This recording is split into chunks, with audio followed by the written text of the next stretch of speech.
Lady Charmaine, and my guest today entered one of the biggest cooking competitions on television. He was going for the title of Best Home Cook in America. We're going to see what happens tonight. And here today to talk about Season 5 of Fox hit series MasterChef, help me welcome Mr. Cutter Brewer to the show. How you doing, Cutter, and welcome. Morning from God's country. How are y'all doing? Good. And I want to say congratulations. You are a man with 9 lives. Every time we think Cutter may be going home, I'm telling you, hang on for another week. Can you tell us what is your secret to hang on for another week? You know, I just try to cook with my heart and with my passion, and I try to do my best at every challenge. And, you know, sometimes everything doesn't work out exactly like I wanted to, but I just try to stay true to myself and true to the game. And I wanted to know, why did you even decide to even audition for MasterChef? You know, I cook regularly for my friends and family and things like that. And a friend of mine, actually, I used to post my pictures on Facebook. And a friend of mine's like, hey, you know, you always look good. They're trying out for MasterChef. And I was like, you know, I'm 34 years old. It's kind of like my last 2 hurrahs before I have to settle down with a family and kids and stuff. I was like, why not just try it out, you know? And, you know, and it worked and it got you on the show. Now, I know we always talk about your big hands when it's time to make something real small and real delicate. Do you feel that your nice, large hands kind of get in the way? Because you've been doing pretty good. Every time we think, okay, this is a challenge that Cutter is going to be going home, you seem to just really make it out of there with a clean slate. You know, I will admit I've got a little bit of ADD, so sometimes I get overworked. And if I just stop, take a deep breath, and just pay attention to what's going on, I can do pretty much anything. Now, who taught you how to cook? My mom and, you know, my grandmother. My mom was a housewife, and so she was always at home cooking every night for my dad. He works in a refinery.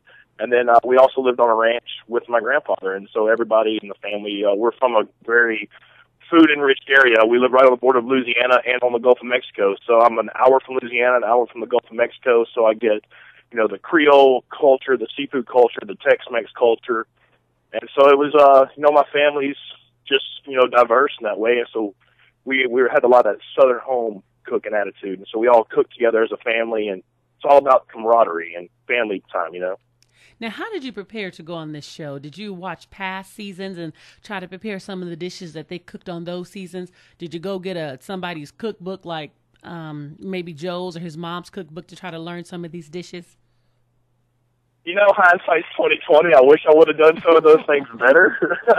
But, you know, when I prepared for the show, I don't think I really knew what I was getting myself into as far as, you know, a lot of stuff I practiced was trying to better dishes that I already knew and I was comfortable with.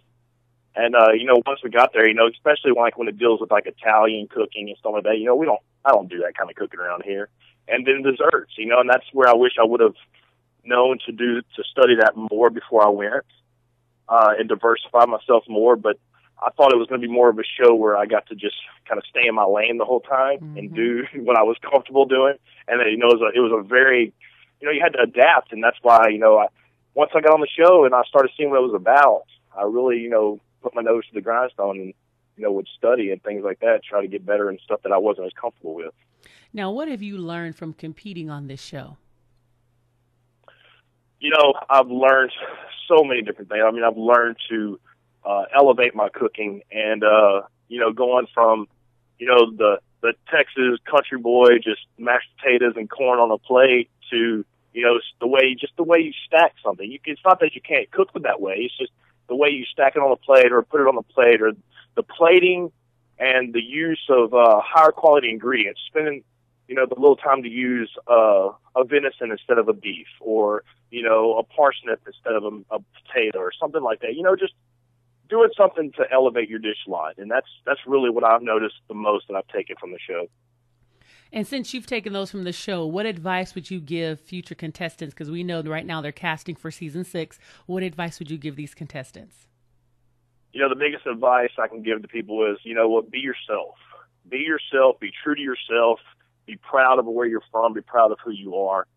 And, you know, study, study, study. That's the biggest thing, is just study and be yourself and make yourself, you know, as far as the show is concerned, make yourself a character, because you're not going to be seen. I mean, there was thousands of great home cooks that tried out, but you have to be able to set yourself apart.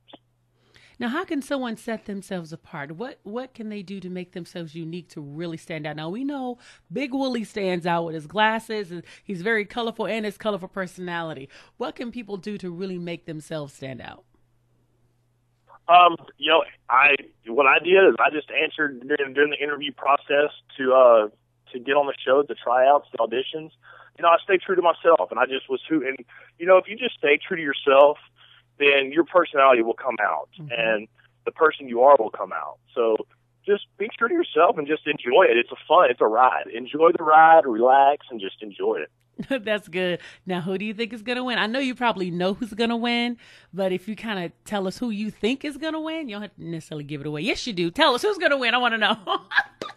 I'm going to win. What do you think? I'm going to win. We're top 5, girl. I am going to win. You know, I'm bringing home the guys' country back to Texas. I know that's right. Amen. What a blessing. Well, it was truly a pleasure having you on the show, Cutter. I look forward to watching the show and tonight, as I do every single Monday night. And again, we want to remind the audience to make sure you watch MasterChef tonight at 8 p.m. on Fox, and go to MasterChefCasting.com if you think you could be the next best home cook in America. Again, thank you so much, Cutter, for joining me on the show. Thanks, guys. Y'all have a great day. You too. Bye-bye.